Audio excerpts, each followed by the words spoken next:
Et on en vient au principal sujet de cette édition, la présence des véhicules électroniques au Burkina. Elle est de plus en plus forte et les vendeurs ne tarissent pas d'éloges quant aux facilités qu'offrent ces autos de dernière génération. Comment bien choisir son véhicule électronique? Quelles en sont les exigences? Éléments de réponse avec Amadou Ilboudo et Zoubaviel David Abiré. Ce véhicule a un problème de fonctionnement, mais pour l'heure, point besoin de s'orienter vers un garage de la place. Il faut d'abord poser le diagnostic pour détecter la panne. Il en est ainsi des véhicules électroniques. Et pour le faire, les techniciens utilisent ce matériel composé d'un ordinateur et de logiciels de détection. C'est une qui donne tous les calculateurs qui sont sur les véhicules ont une sortie là-dessus. Et elle a cette forme. Donc ça, on permet de brancher le module là-dessus et maintenant récupérer les données qui sont enregistrées sur les différents calculateurs. Aujourd'hui, sans diagnostic, vous ne pouvez pas réparer un véhicule électronique. Ce n'est pas possible. Il faut nécessairement le diagnostic. Autrement dit, tous les organes, comme le technicien l'a dit, sont gérés par le boîtier électronique. Nous interrogeons le boîtier électronique. Et à partir de ça, on a accès donc à des défauts qu'on peut corriger, qu'on peut effacer. Alors si on n'arrive pas à l'effacer, ça veut dire qu'il y a un problème, il faut remplacer la pièce. Aujourd'hui, comme on le dit, on peut réparer sans démonter quoi que ce soit. Il s'agit de mise à jour. Ce dispositif particulier s'explique par la complexité dans la conception de ces véhicules de dernière génération. Et même si vous avez l'équipement, il faut un abonnement.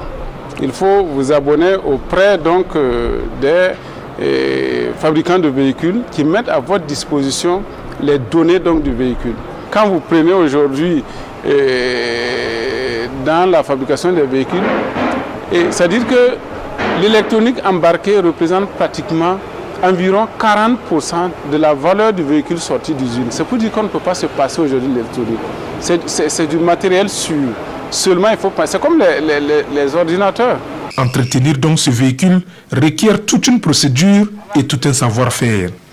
Et certains garagistes ont du mal à s'y adapter. Conséquence, de nombreux véhicules sont aujourd'hui hors d'usage au Burkina Faso, malgré les jeunes âges. Si vous regardez un peu dans les garages, vous voyez les véhicules qui sont en souffrance de ces garages, c'est généralement des véhicules de luxe, des véhicules bourrés d'électronique. Et le garagiste n'a ni les compétences, ni les ressources, en tout cas ni les moyens pour entretenir ces véhicules-là. Alors que ce véhicule n'est pas aussi vieux que ça, c'est des véhicules de 2 ans, 3 ans, mais malheureusement, ils n'ont pas les moyens pour diagnostiquer ce véhicule-là. Alors vous constatez que nous-mêmes, nous faisons très attention à ces véhicules-là.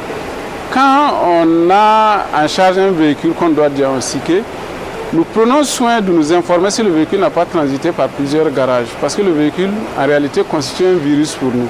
Nous allons nous connecter à ce véhicule qui a déjà été tripatouillé quelque part et on bloque notre appareil. Et selon les estimations du Centre de contrôle des véhicules automobiles, plus de 90% des véhicules importés ces dernières années au Burkina Faso sont dotés de mémoire électronique. Une nouvelle donne qui bouleverse la conception traditionnelle de l'entretien et de la réparation automobile. Une situation qui constituera une menace pour la profession du garagiste. Certains seront amenés à disparaître. Ils seront là juste pour monter des roues, monter des calandres. Et je vous rappelle, j'avais fait une communication avec la GK. Et je leur ai dit dans 5 ou 10 ans, certains garagistes vont disparaître. Il y a la connaissance de base, certes, mais l'informatique joue un grand rôle. Aujourd'hui, si vous ne connaissez rien en informatique, vous ne pouvez pas entretenir un véhicule. Et pour le directeur technique, ces véhicules sont adaptés au climat, contrairement à certaines appréhensions, sauf qu'ils tolèrent très peu les bricolages. Il convient donc, selon Mamadou Diallo, de prendre les renseignements utiles avant d'acheter un véhicule électronique ou encore de s'attacher les services de spécialistes pour leur réparation.